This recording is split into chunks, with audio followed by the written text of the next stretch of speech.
Na takwimu Salma zimeonyesha juzi ya kwamba wanawake sasa hivi idadi yao kwenye kutumia skanka hatari kubwa imeongezeka zaidi. Hii inatokana na nini? Hii inatokana tu labda na utandawazi.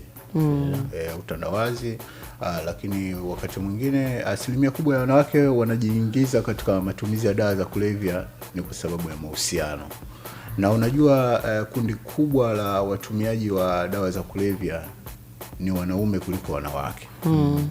Sasa hivi kama imegeuka hivi. Ni idadi ya wanawake imeongezeka. Si ndio nasema kama imegeuka. Yaani zamani ilikuwa inaonekana kundi kubwa la watumiaji wa hizi dawa za kulevya ni wanaume.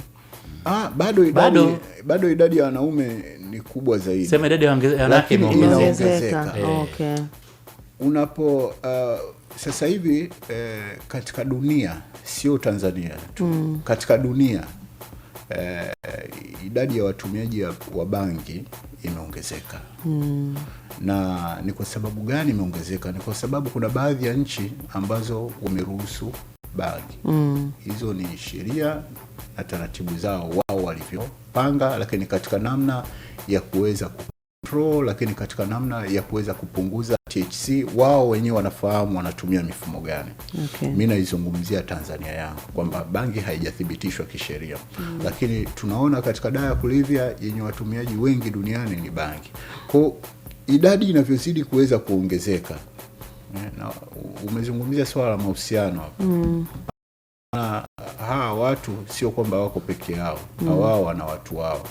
Kwa ni rahisi kwa kutumia nguvu ya ushawishi kuweza kuwaingiza wenza wao katika matumizi ya dawa ya kulevya aina ya bangi.